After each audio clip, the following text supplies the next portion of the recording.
자녀가 작성한 진술서 중에서 좀 빠진 부분, 이거를 부모로서 보충한다거나 아니면 잘못된 사실관계, 이거를 논리정연하게 좀 고쳐낸다고 한다면은 학교나 교육청에서 자녀에 대해서 더 잘 알 수도 있기 때문에 큰 도움이 되겠죠. 안녕하세요. 법률사무소 진리대표변호사 최석호입니다. 우리 아이가 학교 폭력을 당할 거라고는 생각하지 않는 경우가 많은데, 근데 그럴수록 이제 우리 아이가 학교 폭력에 연루가 되었다, 이런 사실을 알았을 때 어떻게 대처하고 준비해야 되는지 좀 막막해 하시는 경우가 많은 것 같습니다. 당장 우리 자녀를 위해 부모로서 할 수 있는 게 무엇인지 좀 물어보시는 경우가 많은데요. 그러니까 정서적으로 든든한 힘이 되어주는 역할, 이건 뭐 당연히 하시겠지만은 이런 거를 제외하고 또 가장 먼저 할 수 있는 거는 생각해봤을 때 학교폭력 보호자 확인서 작성인 것 같습니다. 학교폭력 보호자 확인서라는 서류는 학교폭력 사실이 신고되었을 때 학교가 학교폭력 사안 접수 보고서를 작성을 해가지고 자체적으로 조사한 내용을 교육청에 제출을 하거든요. 근데 그때 학생 확인서와 함께 첨부되는 서류 중에 하나라고 보시면 되겠습니다. 이제 학생 확인서에는 당연히 사안에 대해서 학생 본인이 직접 기술하도록 되어 있고요. 보호자 확인서 같은 경우에는 비슷하게 사안에 대해서 부모가 자녀로부터 들은 대로 또는 아는 범위 내에서 기술하는 동시에 추가적으로 학교에서 파악하기 힘든 자녀의 모습을 부모로서 상세하게 작성하는 목적의 서류입니다.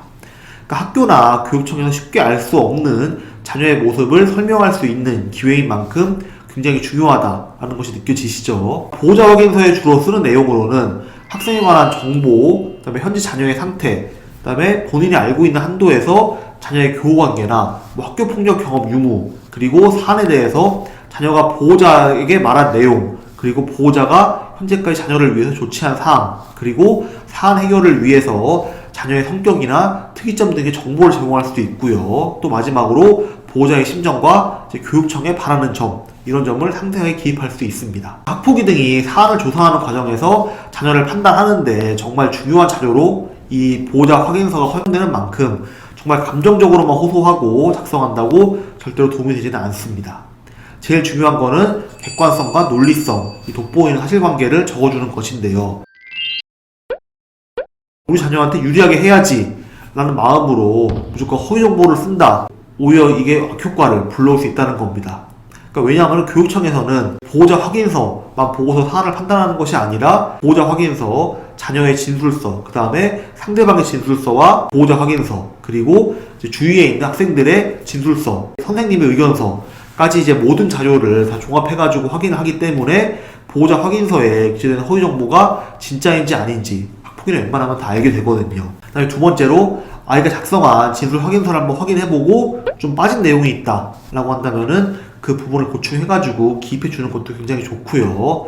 또 세 번째로 우리 자녀가 가해자측인 경우에는 상대방과 합의를 위해서 한 노력이 있다라고 한다면은 객관적으로 그 경위를 작성해가지고 이제 합의를 위해서 또 사과를 위해서 노력한 부분을 부각시키고 또 피해 학생한테 어떻게 보상할 계획인지 이런 것도 구체적으로 작성해주는 것도 좋습니다.